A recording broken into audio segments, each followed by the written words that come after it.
Chapter 2. Acidic. Turaga Onewa stood atop the fortified stone walls surrounding the village of Pohatu, staring out toward the Motara Desert to the east. Standing beside him were Hewkii and Hafu, his right and left-hand Matoran. The Turaga had been called to assess the peculiar green swarm of unidentified Rahi marching through the desert spotted by the Pohatu guards during their daily patrol. They matched no description of any Rahi known to any of the guards present on the wall, so they requested the Turaga be summoned for potential insight. Unfortunately, the Turaga knew no more than they did. I can't say I'm familiar with them, the Turaga said, adjusting the telescope the guard had handed him to get a clearer view. Your guess is as good as mine. Whatever they are, they're heading this way, Hewkii added. Onua counted roughly 60 of the creatures advancing toward the village. Moving in perfect unison, members of their swarm only broke away each time they passed a desert shrub or large rock along their path. They sprayed streams of acid from their bulbous claws, eating away at the objects in their way until they had been reduced to steaming piles of sludge. Pohatu was clearly their destination, and they tolerated no obstacle, no matter how insignificant. They don't look too friendly, Onua said as he turned toward the nearby guards. Let them know we aren't eating. Give them a warning shot. Right away, Turaga, replied one of the guards, already pulling back his bowstring. He released the arrow, sending it arching toward the incoming swarm. The arrow bounced off the rounded headplate of the leading creature before dropping onto the sandy ground. The creature stopped to snatch the arrow from the ground, causing it to melt away in the clutches of its acid-coated claws before resuming its march. Looks like they didn't get the message, Hewkii said. Piatra, blow that horn of yours, the Turaga ordered to the nearest patrolling guard. Hewkii, gather as many guards as you can. We're gonna need backup. The guard blasted the Pohatu war horn as Hewkii rushed off to carry out his assigned duty, while the remaining guards stationed along the wall scrambled to defend the village. The creatures were quickly approaching, soon reaching the first of the giant Kanohi statues that overlooked either side of the path to the village gate. They surrounded the enormous carving, burying their rounded claws into its base. The stone hissed from within as they pumped it full of corrosive fluid. My statues! Hafu cried. They're destroying my creations! What on Matanui are these things? Onua exclaimed. The guards fired more arrows from the top of the wall, each one finding a target among the creature's ranks. Most of the arrows bounced off their armor, while few found their way between the gaps of their plating. Even still, they appeared to have little effect. The creatures hardly seemed to notice the attack, with some only momentarily stopping to hiss in the general direction of the Matoran before resuming their task. Within less than a minute, the great Kanohi Hau statue toppled to the ground, sending a cloud of dust exploding into the air. A small group of the swarm stayed behind to melt down what remained of the fallen monument while the rest moved on to the next of the 23 remaining statues. I must get down there, Hafu called, leaning over the edge of the wall as the creatures turned their focus on the noble Hau statue. They're destroying them! Good, the Turaga replied. Good? What is good about this? Years of work is being erased before our eyes. because it has them distracted. I don't have the slightest idea what these things are, but I doubt they came here just to knock over some statues. When they're through with them, they're gonna target us next. At least this way they'll be distracted until Hewkii can gather the rest of the guards. Hafu winced.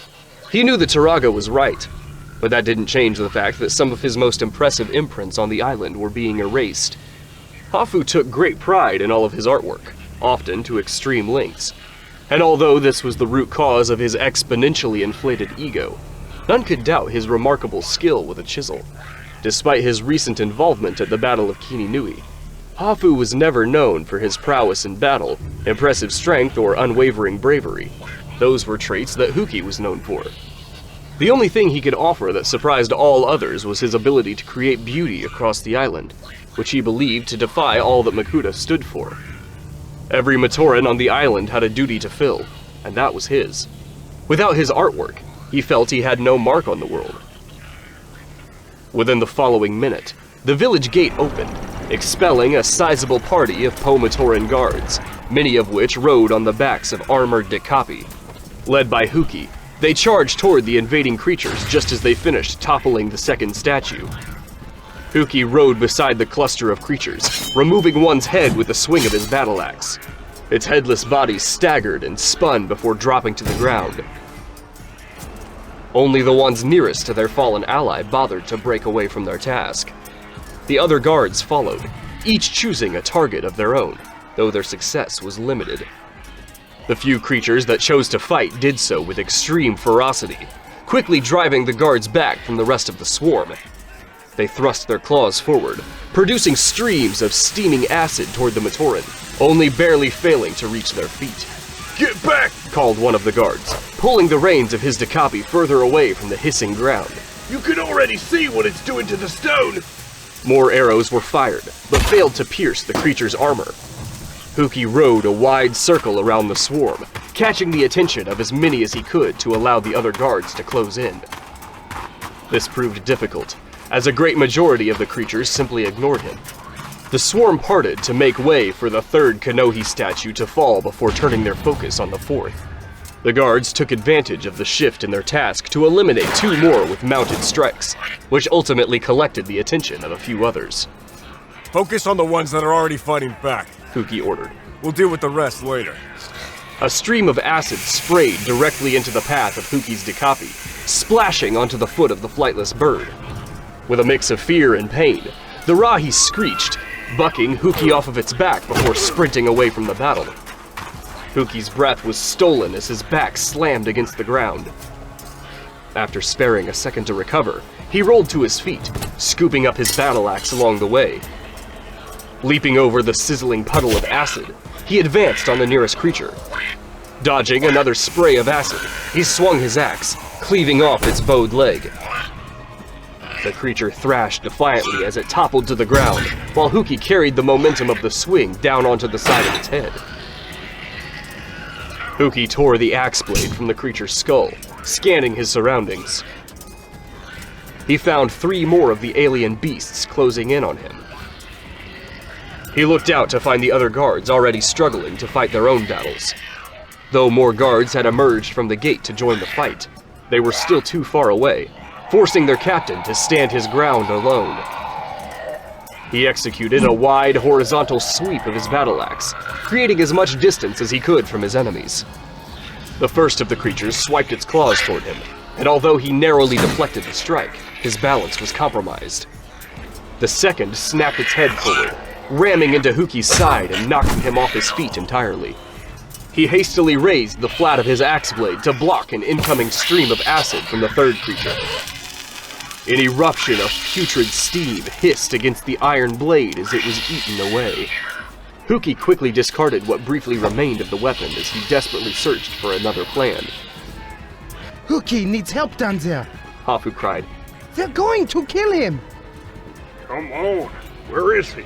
The Turaga thought aloud in frustration. Blast that horn again! I'm going down there. Hafu said after a brief pause. What? Don't be stupid, Hafu. I'm not going to lose both of you. Trust me, Turaga. I have a plan. Hafu gave another assessing glance down toward the battle, ensuring he was truly willing to follow through with his own plan. Watching the invading creatures destroy his creations and harm his friends gave him little choice. He turned back to the Turaga, eyeing his hammer staff. I need to borrow this, Hafu said as he jerked the staff from the Turaga's hand. Hafu, wait! Onewa called in surprised protest, caught off guard by the sudden theft. Before he could react, the Matoran was already leaping over the edge of the wall with the Turaga's staff in hand. The Turaga instinctively reached out, but was far too late. For every basis that would constitute a proper landing from a 15-foot wall, Hafu achieved the opposite. He slammed stiffly onto the ground, scuffing his natural armor and bruising every inch of organic tissue on his body. Shaking the sand off, he checked his legs and shoulder for broken bones before rising unsteadily to his feet. He glanced back toward the Turaga to give an assuring wave before continuing his mission. As he drew closer, the sight of the Pokoro guards engaging in battle sent a flood of haunting images and memories from the recent battle of Kininui.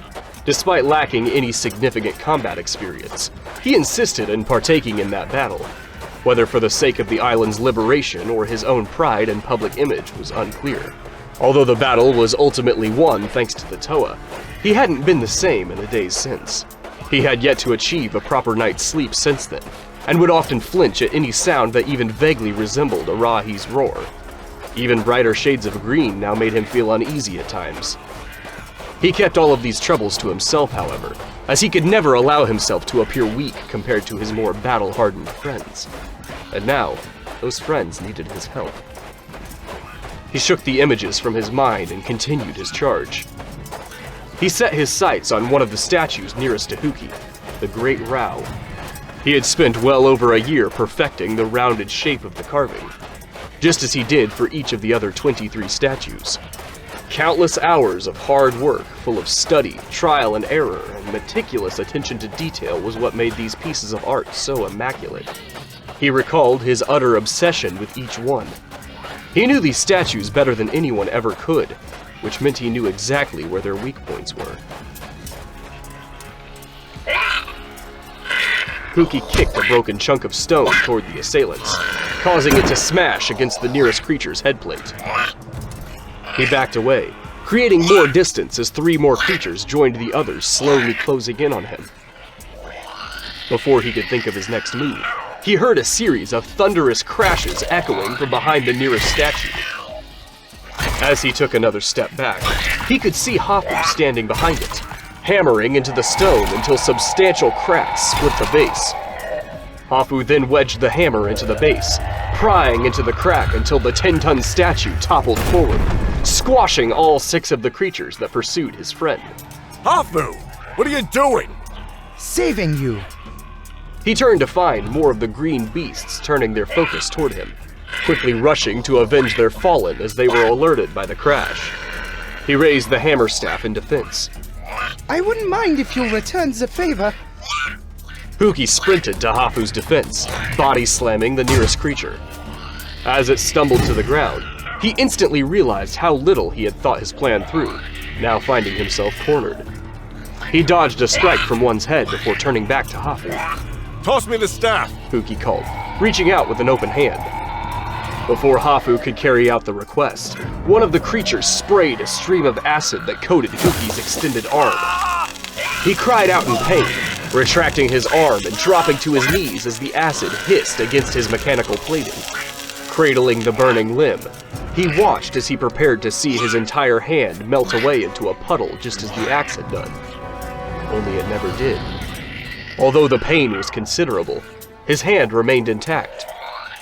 He wiggled his fingers in confusion before balling them into a fist and striking the creature that dealt the blow. Although this did no harm to the creature, it allowed him the time he needed to climb back to his feet. He rushed over to Hafu, taking the Turaga's staff and standing between the creatures and the artist. You can't take them all, Hafu said. Says who? The creatures snapped their claws and pecked their heads toward the 2 Matoran as they moved closer. More than a dozen of them had broken off from the main group to surround them. The other guards had only managed to eliminate a small number of their ranks and continued to struggle, despite more Matoran reinforcements slowly joining the fight. Despite somehow withstanding their acid attack, Hewkii was in no hurry to experience the pain a second time, and these strange abominations brandished other ways they could harm the Matoran. Still, Hewkii held his ground, already winding the hammer staff for a defensive strike. Finally, as 3 of the creatures lunged forward simultaneously, Hewkii and Hafu were swept away in a sudden blur, causing the creatures to strike at the open air. Before the 2 Matoran could process what had just happened, they found themselves a dozen yards away from where they were just standing, being gently lowered to the sandy ground. Their confusion was resolved the moment they looked up. Toa Pohatu! Hewkii said in joyful relief. It's about time you showed up. I can't leave you guys alone for a minute, can I? Toa Pohatu replied. The tides have turned. Hafu praised. Pohatu turned to assess the battle. Bring me up to speed. They don't move very fast, but their armor is durable. Hewkii replied. Oh, and watch out for the acid. I can work with that. Pohatu replied, clasping his hands in preparation as his Kanohi Kakama began to glow. A second later, he had already blasted back toward the heat of the battle, driving his knee into the upper jaw of the creatures. He turned, dodging a spray of acid from a second attacker before snapping its neck with a roundhouse kick. He sped toward a group of guards, snatching two of their enemies up in a brown blur before burying their rounded faces into the sand. He stomped the ground, generating a stone blanket that encased their bodies before they could scramble to their cloven feet. He rushed back to assist the guards. The creatures attempted to steal Hafu's strategy by toppling the Kanohi statues on top of Pohatu, but the Toa of Stone was quick to evade them. One by one, Pohatu demolished the invading forces until more than a dozen of them had been killed. Victory was still far away, but was only a matter of time. He selected his next target, delivering a forceful kick, only to have his foot bounce off of its body. Pohatu fought to regain his balance, recovering just before he would fall to the ground. He looked back at the creature, surprised to find it had created a coating of energy over its already armored body. The creature stood motionless as it waited for the Toa's next move. Pohatu snatched a chunk of broken stone from the ground and tossed it toward the creature, watching it bounce off as the energy shield hummed. Did Tahu teach you that trick? Pohatu jested. The creature extinguished its shield, only to raise it again as Pohatu attempted another strike. He dodged its snapping claws before failing another counterattack. The creature pecked its head forward, slamming into Pohatu's chest. He staggered backward, noting the distance the blow had created. Well, I've got a shield of my own. Pohatu said as he stomped the ground, sprouting a wall of stone between them. The new creation only lasted a brief moment before the creature was stepping through the melted hole that had burned through the center. He glanced back to see the two beasts he had trapped earlier had done the same, and had already climbed from their stone prison. That's annoying. Pohatu muttered before turning back to the shield-producing creature. Despite having a totally identical appearance to the rest, it was the first of the swarm to display this ability. He wondered if the others could do the same, and if so, why they hadn't earlier. Either way, he needed to think of a solution. He noticed Hewkii approaching the creature from behind with the Turaga's hammer staff. Now he just needed to distract the creature while also convincing it not to throw up its shield again until Hewkii could attack it by surprise. He took careful steps back, ensuring the thing was still focusing on him. To his surprise, it almost appeared bored of the fight. It had nearly turned around to abandon the Toa before Hewkii delivered a solid strike to the back of its head. With an ear-splitting crack, the creature's skull burst, causing its sweeping headplate to blast open. Pohatu was both impressed and more than a little disgusted at the sight of the creature's brain forcefully ejecting from its head and landing beside his foot. The creature instantly fell to the ground, kicking up a small cloud of dust. He looked down at the pulsating brain. It was entirely organic, yet resembled a small Kanohi mask, almost like a great How, which Pohatu was certain had some sort of connection to its ability to shield itself. Its pulsating subsided as it shifted from a vibrant shade of red to a dull and lifeless gray, also much like a Kanohi. I have so many questions. Pohatu thought out loud. You and me both, Toa. Hewkii replied, gesturing to his intact arm.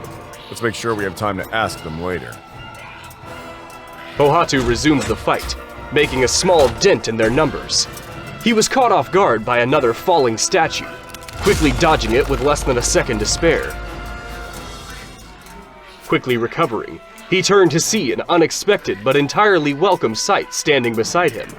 Onua! Pohatu said in surprise. How's it going? You look like you could use a hand. The Toa of Earth replied, squinting from the blinding sunlight overhead. Pohatu glanced around the battlefield. Yes, actually. Preferably a large one. With claws.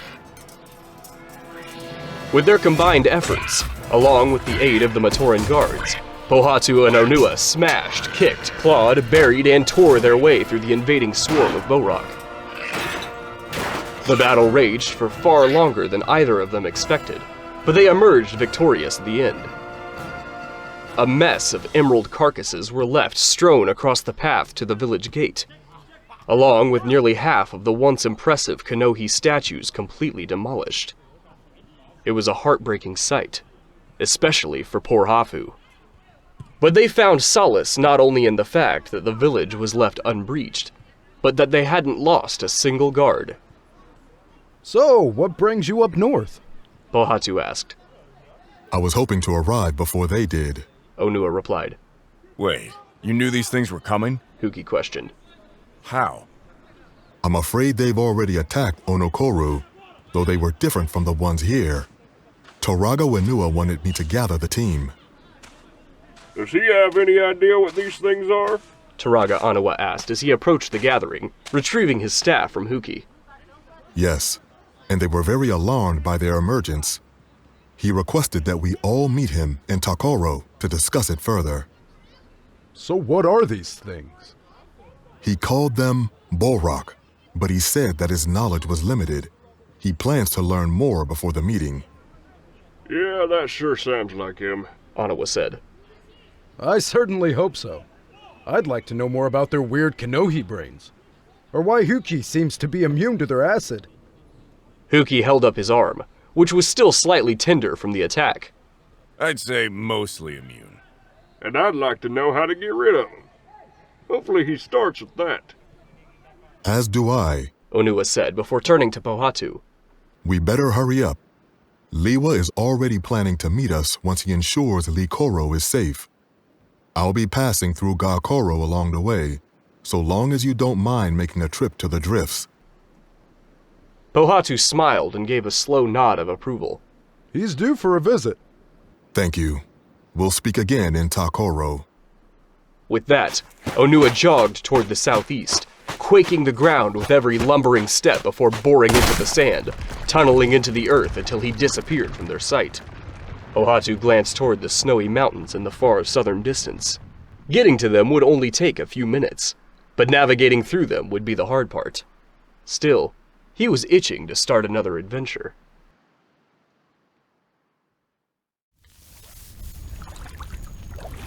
Lewa waved his arm through the thick haze that clouded his vision, frantically searching for any survivors, or even some clue as to what had happened. Where once a large cluster of monumental volo trees stood proudly within the heart of the swamp, which housed the wondrous paradise known as Likoro, there was now nothing more than a blazing heap of broken trunks and burning wood.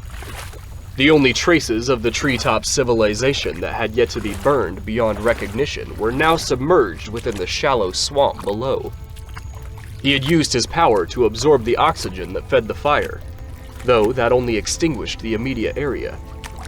The persistent flames had made their way to neighboring trees and vines, slowly spreading outward toward the remaining jungle. The aftermath of a recent rainfall appeared to slow the spread, but simply bought time away from the inevitable destruction. He scanned every detail of the nightmarish scene, hoping to find some trace of life or movement, but none came. He overturned every blackened log and thrashed through the stagnant water with his feet, yet received no response. He pounded his fist against his brainstalk, attempting to force himself awake from the horrid dream, as that seemed to be the only logical conclusion to why this could have happened. Failing to escape his current plane of existence, he deduced those wretched Bohrok must have had something to do with this. He picked up a charred and ruined gecko flute that floated against his leg. He clenched it hard, cursing himself for his absence. Had he been present, he likely could have prevented this, or at least mitigated the damage had he arrived sooner. He knew he didn't truly blame himself, but it seemed like the easiest option, at least until he found more answers. He just needed to keep looking. Raga! He called, hearing his voice carry across the forest. Over here, Lewa. Said a soft response from within the surrounding trees. Lewa spun toward the direction of the voice, straining his vision through the lingering smoke until he could see the faint glow of the Turaga's familiar red eyes. He expelled a sharp sigh of relief. Raga, are you alright? I'm good fine. Turaga Matau replied in a flat and metallic tone. We're all good fine. Lewa began to notice other pairs of glowing eyes from the shadows of the trees, all staring at him in fixed gazes, but never emerging to meet him. Whatever happened to you, Raga? Short little has happened, Lewa. There's no reason to worry, Fred. Lewa's eyes widened in disbelief before giving an emphatic response. Raga, our tree home is gone. What has happened here?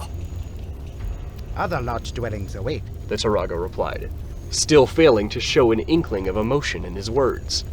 A slight petty detail. Come, Lewa. We could use your strength help. Lewa only grew more confused with each word.